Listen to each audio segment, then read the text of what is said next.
Hey guys, so I figured I would do an elf guide because one of you asked in the comments for an elf guide, so I figured I would go through the best elves that you can use, which I have touched before on my beginner's guide, but I'll also go a little bit more into detail on how you can get them through the main game. Obviously, there's some bonus ways to get in elves. You can purchase, I think, with various methods, the elite elf eggs, and there are obviously ways to get them through events, but I figured I would touch on the main way through the game that you can start pursuing the best elves.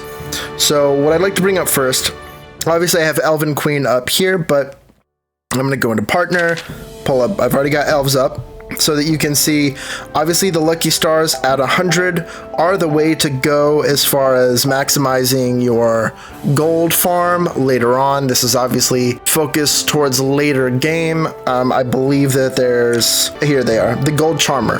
This can help you farm gold also if you haven't reached a point where you can easily get 3 of these. But as far as progress goes and pushing forward, the main ones you're going to want to have is 3 vampires by the end of the day.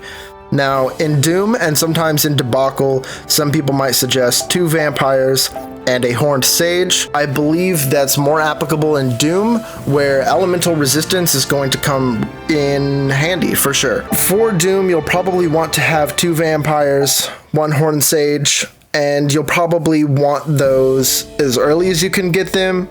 Their alternatives are Bloodbat and the Fairy Dragon. So you'll want to have 2 Bloodbats and a Fairy Dragon as early as you can get them, just for survivability. Let's go into how you want to get these. So obviously you start with the Bloodbats and the Fairy Dragons, and as you can see down in the bottom left there's a symbol. This one kind of looks like a yellow sword with some wings. This kind of looks like little silver wings with a diamond in the middle. So when we go to Elf Evolution, you've got the 3 symbols down there at the bottom from left to right. Left is yellow, white, and purple. In order to get, say, the vampires, what you're going to want to do is, as you can see when I add a Bloodbat, I have a 20% chance of getting the yellow. So if you throw in a bunch of random ones, obviously I can now meld and get an elite version of one of these elves. There's a 60% chance that it'll be a yellow one, a 40% chance that it'll be a white, 0% chance that it will be a purple.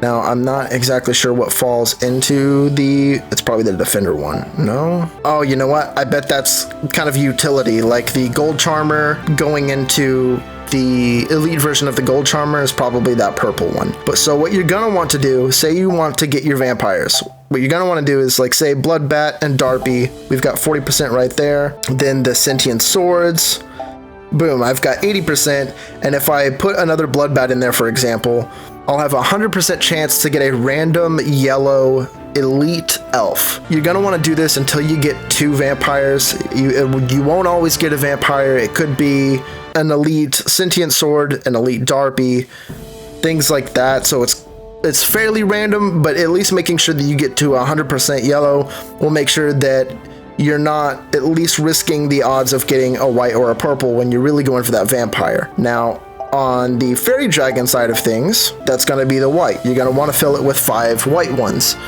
So when you roll, obviously you'll get a random white. You know, you're not guaranteed to get a Fairy Dragon elite. I'm drawing blanks on the actual names for them. Horned Sage, you're not guaranteed to get a Horned Sage, but your chances go up if you make sure that all 5 of these are the same. Those are going to be the main ones that you want to shoot for. I can actually go into Elves real quick and try to find, actually I'll use the gold one for example, upgrade.